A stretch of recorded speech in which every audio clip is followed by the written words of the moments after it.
Yo, what's good, YouTube? This is Jay from TNJ, and welcome to the Nashville Stars franchise. We are here in season number 5 and about 22 games into the season where our Stars are playing pretty good baseball. I think coming off of a championship, it's always hard to bounce back, but we have actually started out pretty well. We go up against the Yankees, who we are tied for first place early on in the season in the month of May. And this is a team that, I don't think is an excellent roster, but they are still a pretty good team. Brian Reynolds is now their star. Giancarlo Stanton is in AAA. He is still owed $60 million over 2 seasons. I mean, just incredible that they've been able to keep him around and continue to pay him. At this point, they can't really do anything, but they've still been able to pay other players because remember last offseason, they went and signed Brandon Woodruff to a 4-year, $90 million deal. We were going after him. We came up just short.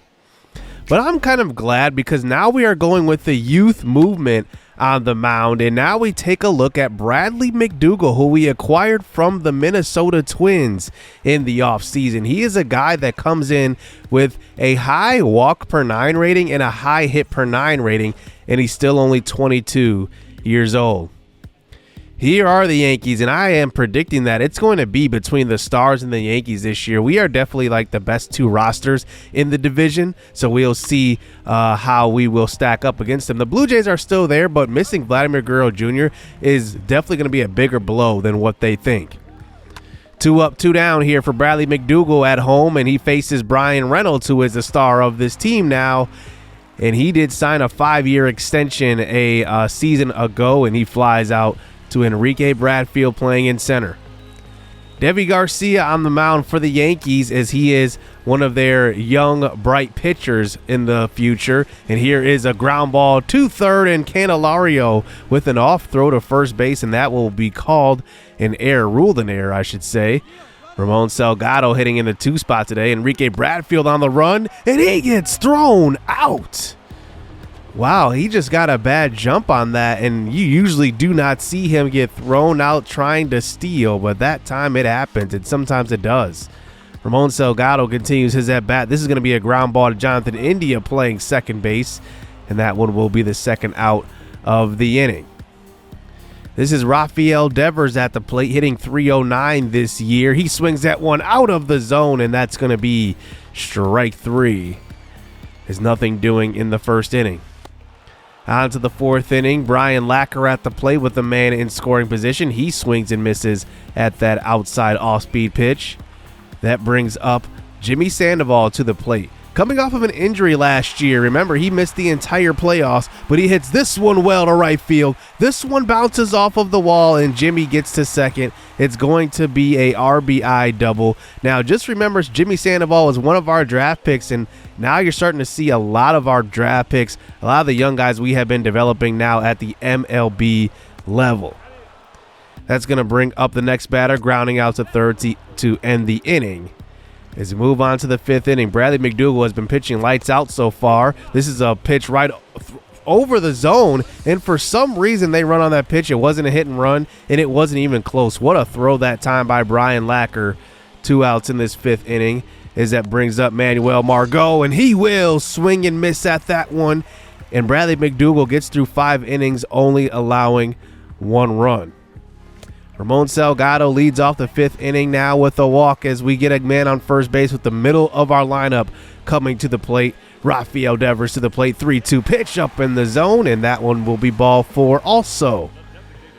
Jacob McCarthy comes to the plate now with 1 out, 0 for 2 today. He gets a low pitch though and hits it well to the right side. That one does sneak through the infield. We will hold all runners, but now it is bases loaded with 1 out, a 2-1 lead. And here comes Willy Adames to the plate now. Bases loaded. He loves these scenarios. Off-speed pitch. He goes with it to right field. That one gets all the way to the wall, and it will score 2. We will hold up the 3rd runner, and we will go up 4-1 in this game. As I trust Bradley McDougald with a lead like this, 4-1, I definitely think he can close it out here with just a 3-run cushion. but he does get the next batter. Brian Lacker does strike out.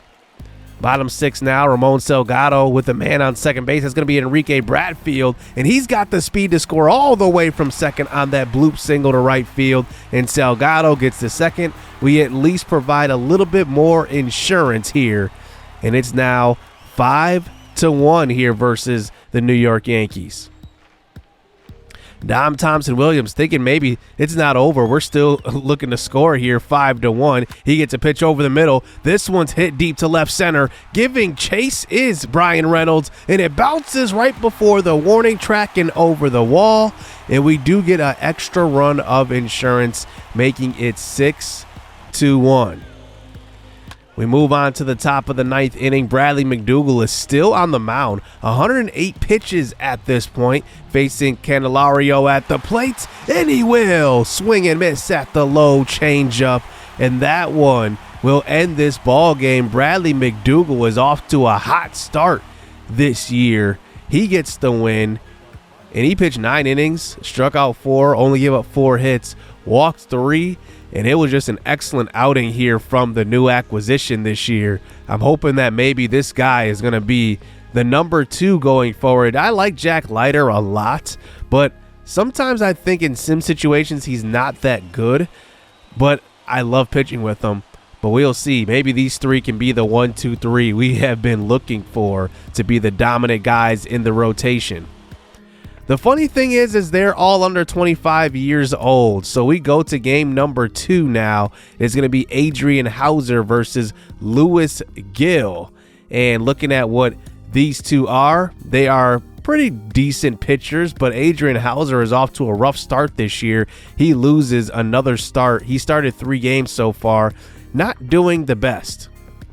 Now we get into a matchup with Hunter Thornton, who is one of the best subscriber prospects that we've had in this series. He's in the Yankees organization, taking on Ty Macklin, who is a pretty good sim pitcher, but when we've controlled him, we haven't pitched the greatest. So we will see if we can get a good outing out of him. So the season series is split right now as that brings up Jonathan India to the plate now in that 2 spot. Macklin gets him to ground to second, on to short, on to first. It's a double play, a 4-6-3 double play. And Ty Macklin now faces Brian Reynolds with 2 outs in this first inning. Chopper up the middle. That one will get through. You know, the thing with Macklin is that he's got excellent control, but his stuff isn't always there. But the throw into second base is going to overthrow Adames covering the bag.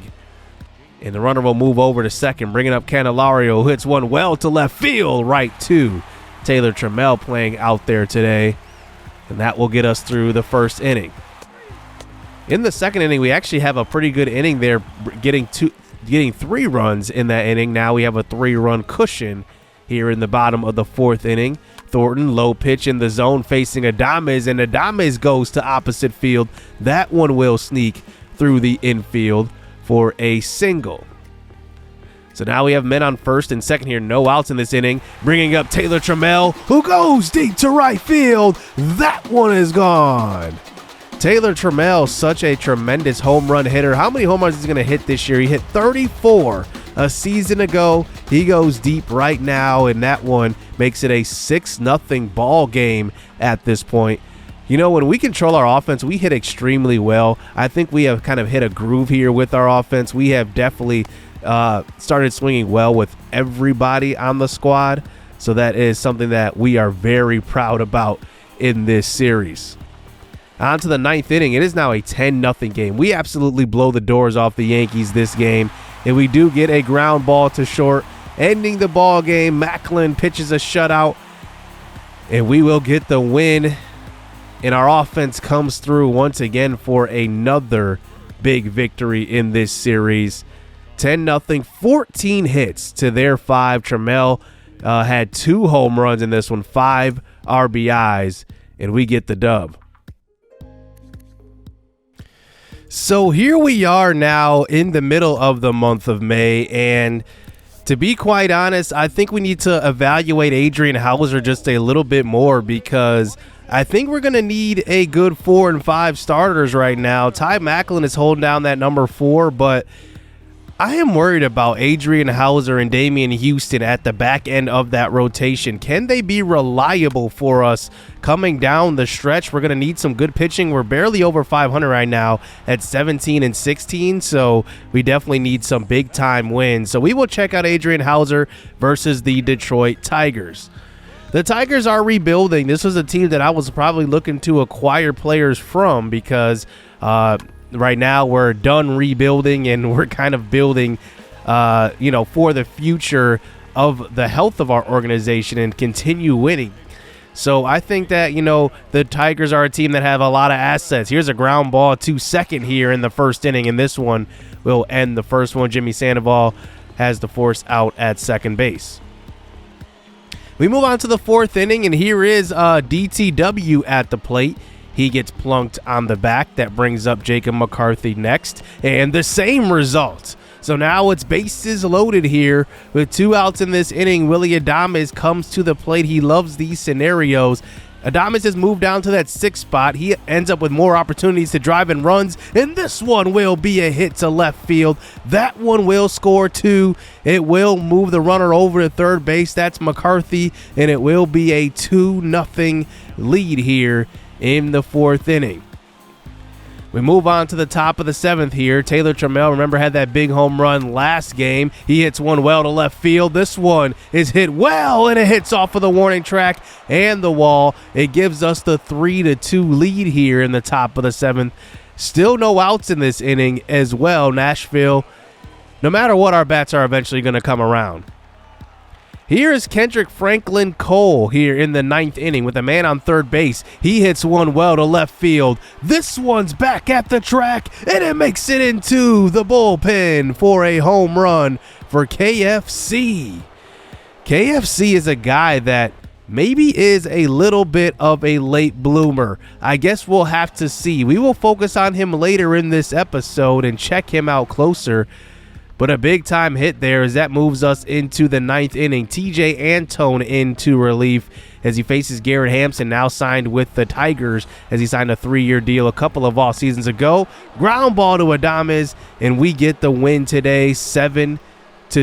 A big-time victory here on the road as Nashville, the bats are coming along. The pitching is starting to come along as well. Adrian Hauser pitched a pretty good game today, gave up 2 runs, but did not get credited with the win. Robert Suzuki came in late, pitched an inning, and he got credited with the victory. I want to check out Kendrick Franklin Cole just a little bit closer because this is a guy that has been developing in the organization. He was maybe a disappointment the last 2 years, but maybe he can start to come around if he starts to hit the ball hard and well. I think that this is a guy that has a chance to stick at the MLB level. And looking at what he's doing now, hitting .385 through about 40 at-bats, that's excellent. And I can't ask for more. He is 26 years old, and I got to be honest, this is when players start to hit their prime. So maybe this is just good timing from him. Here he is facing the Toronto Blue Jays, and we're going to just see a flurry of at-bats from him. Now, one thing I like about his approach now is that he's got excellent discipline. He has a high clutch rating. I believe it's at 81 clutch, and this is a guy that's going to be, I think, a middle-of-the-order hitter. And if he can start to come around, you talk about having Willy Adames, Rafael Devers, DTW. I think this is a guy that we're going to have long term. Now, I was expecting that maybe, in the beginning of this series that KFC, Kerry Doss would probably be the guys we kind of build around. That's kind of changed, but I think that Kendrick Franklin Cole can start to come around. Here he's facing the Texas Rangers, hitting .355 at this point as we are parked in the middle of the month of May and we do return home. But he's starting to get some at-bats versus right-handed pitching, and that's one thing that he specializes in, hitting versus righties. And you can just see he's starting to get into a groove. He's hitting the ball hard to all fields. That one's a base hit to left side. This is one of the more impressive hits because one that's low and inside, and he hits one like that. I mean, that had 113 exit velo on that swing.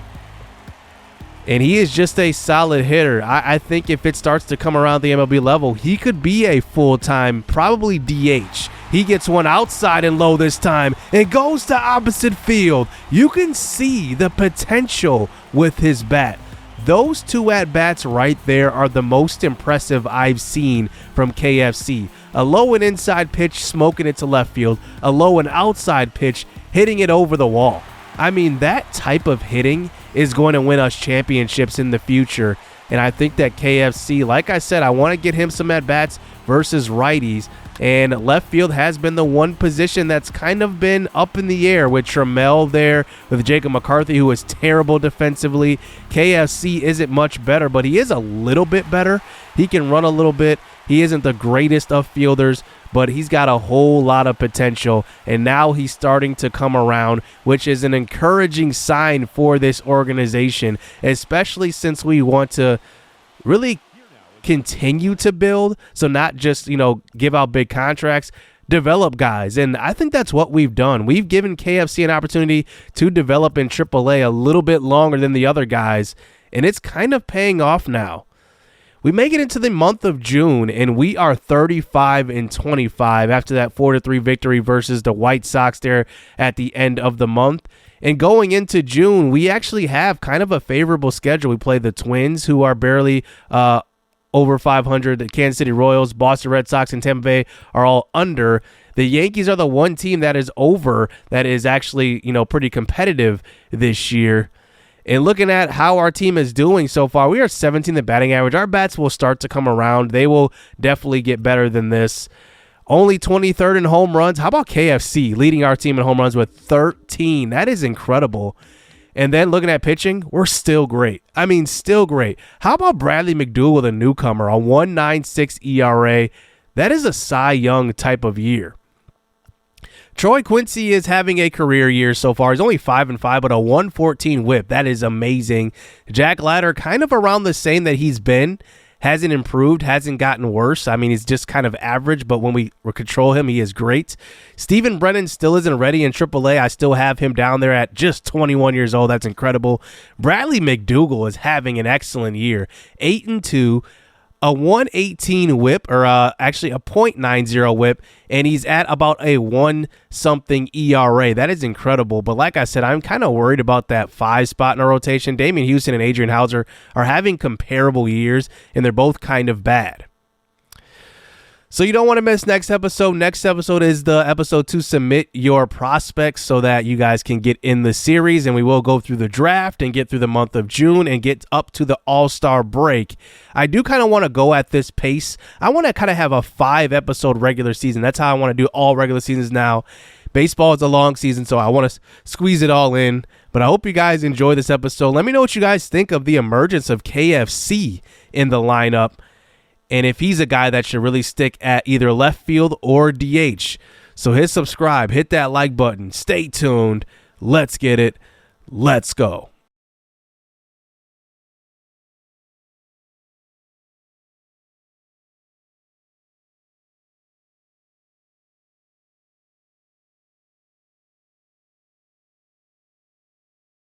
I like getting money, I got time to get it. Target on me, so my car's a tenant. Dancing with the devil, I don't bargain with it. Bobbing in the dash, and the stick is with it. And I hit the 4-5 on the west side.